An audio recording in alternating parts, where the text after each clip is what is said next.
Hello YouTube, StatueHunter75 here with Statue Hunters Bags and Boards, episode 56. I got a great haul for you today. Some really good key issues. Some minor ones too, but some big ones too. I started off, I went to Comically Speaking. Pat's on vacation, so I didn't really bump into him. But ended up picking up some key issues from this week that I didn't grab earlier. I grabbed a couple issues of the Silencer 15 variant cover, or is this the regular cover A? There was a variant cover to this as well, but this one I picked up looks really cool with the cover art. It is basically the first appearance of Smoke, the half-sister of Silencer. So, smoke will be hazardous to her health. That's pretty funny. So, picked that up. Also picked up, I'm a huge Hulk 181 fan. I love all the cover homages. And this independent comic is doing pretty good. This Punchline from Antarctic Press. It's pretty hot. And this is the Hulk 181 homage variant from this week. So a really nice, nice piece, right? Nice piece, nice book, nice cover. I like that. It was pretty much a cover buy for me. This is another cover buy. It was in the 50-cent bin at Pat, so I picked up both of them just because it's Michael Turner. It's Apocalypse, the Supergirl from Apocalypse. So that was really cool. So I picked up both those covers because they're only 50 cents a piece. I also picked up this issue of Black Widow #3 because it's Clayton Crane who did the artwork on the cover, and I love his artwork. It's kind of cartoony but also realistic at the same time, so love Clayton Crane's art. So I picked that up. This was another kind of a cover buy for me. This is the variant cover. I think I got the regular cover earlier in the week. This is Man-Eaters #7. And like I said earlier in the last video, the new Comic Book Wednesday video, it's pretty cool because when she's menstruating, she becomes a werewolf and kills people. Also picked up the key issue here with the first cover appearance of the Ultimate Taskmaster. So it's all new Ultimates, issue #11, and that's what the key is about this. It's the first cover appearance of Ultimate Taskmaster. So I definitely picked that up as well. Then I went over to Counterplay Comics later in the day. I picked up some major keys. Picked up the first issue of the Eternals. And there is some key stuff in these issues. Let you know all about it. So let's see here. I'm just looking up some stuff for you, some information for you guys, so I'll give you all the right info. This issue of the Eternals #1, it's the first team appearance and origin of the Eternals and the Deviants. It's the first appearance of Icarus. It's the first appearance of Crow. It's the first appearance of Brother Toad and Margot Damien. So a lot of first appearances in this Eternals #1. It's in great shape. Probably will get it graded down the road if there is a movie. Also picked up the Eternals #2, which in essence is the first appearance of these guys, the Celestials. So it's the first appearance of the Celestial, first appearance of Ajax. It's also the first appearance of Erisem the Judge. So also in a newsstand cover too, which is really nice, and it's in great condition. So happy to acquire both these books. That was a newsstand as well, so very happy to pick these up. Also picked up the Eternals #3, which is the first appearance of Cersei. And Cersei is an Eternal with strong ties to classical mythology. She appeared in one panel in Circe in Strange Tales. number 109.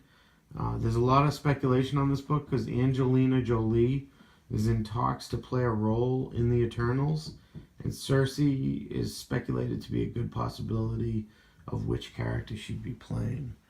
So let's hope she does. I would love for Angelina Jolie to be in a Marvel movie and to play the first appearance of Cersei, where I have the first appearance in such nice shape it will probably skyrocket. So I can't wait for that. We'll see what happens. Also picked up Eternals 18. And what makes this book special, or a key issue, is it's the first appearance of Zeron the Tester. It's also the first appearance of Tiamat the Communicator. Try and say that 20 times fast. So there you have it. Really nice shape. So I picked that up as well as the number 3 here.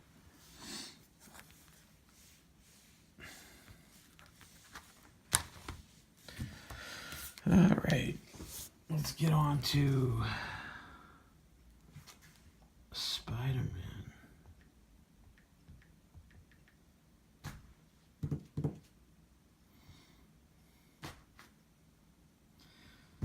Amazing Spider-Man.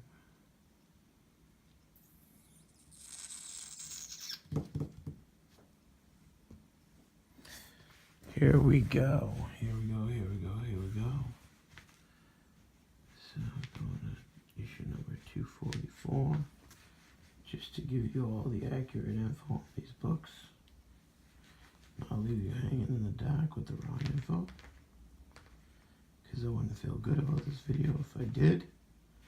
So coming up on 244 here. So this run that I got off Eric of Amazing Spider-Man is, let's see what we got here. So we got issue 244 here. And this is the third appearance of the Hobgoblin. Also a stand-in named Lefty Donovan was brainwashed by the original Hobgoblin. Also picked up 253. And 253 is the first appearance of the Rose. And the Rose is actually Kingpin's son. So down the road that might be a really good book to have. We'll see what happens. Also picked up this book, which is Amazing Spider-Man 258.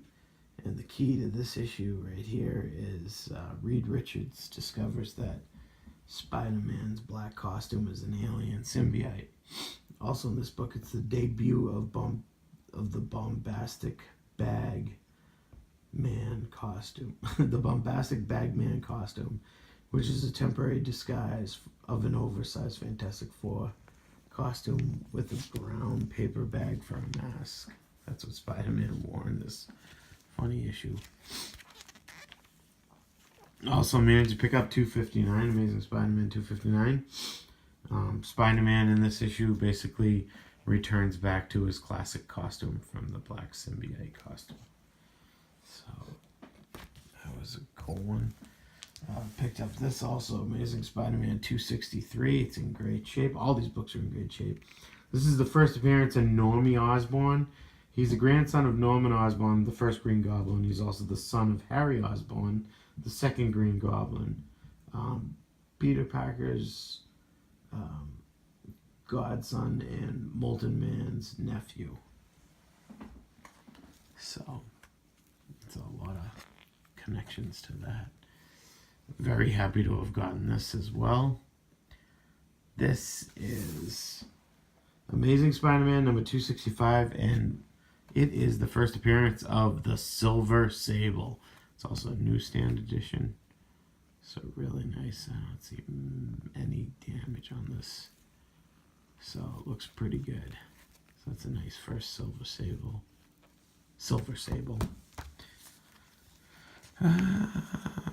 Let's skip this right away because that's the annual. We'll get into that after. But right now, while we're still on Amazing Spider-Man 311, let's climb on up to 311. It's basically just a cover art by Todd McFarlane featuring Mysterio.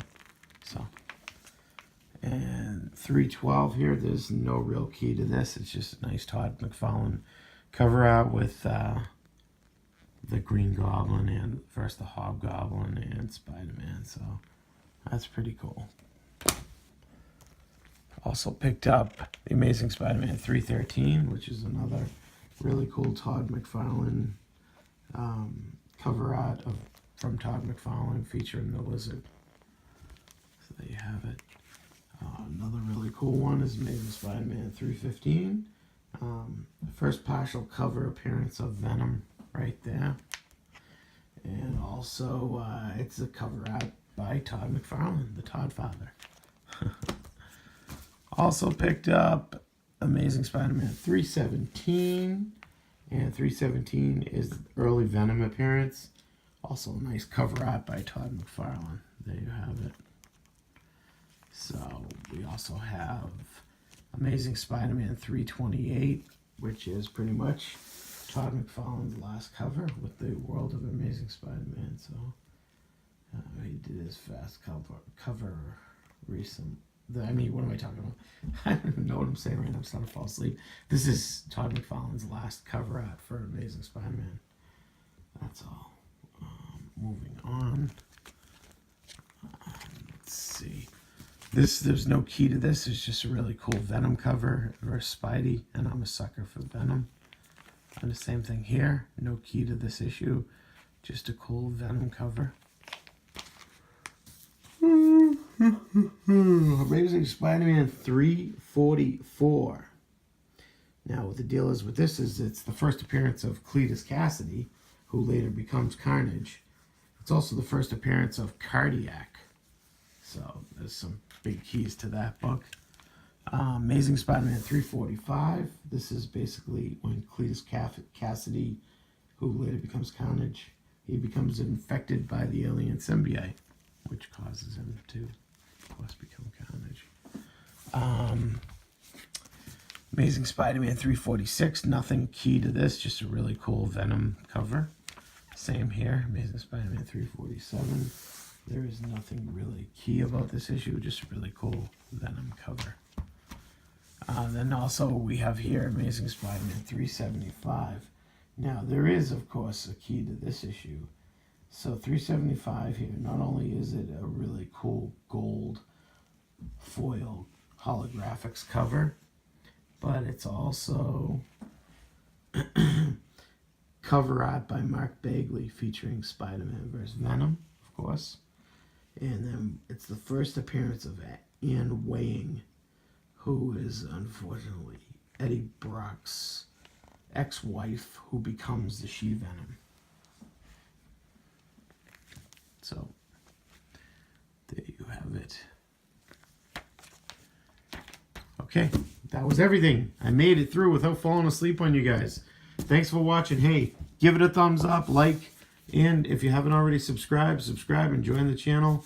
Hit the little bell next to the subscribe button so you'll get notifications of all the videos that I put out. So I hope you guys have a great rest of your weekend. Thank you for watching and thanks for all the support. Have a good night, guys.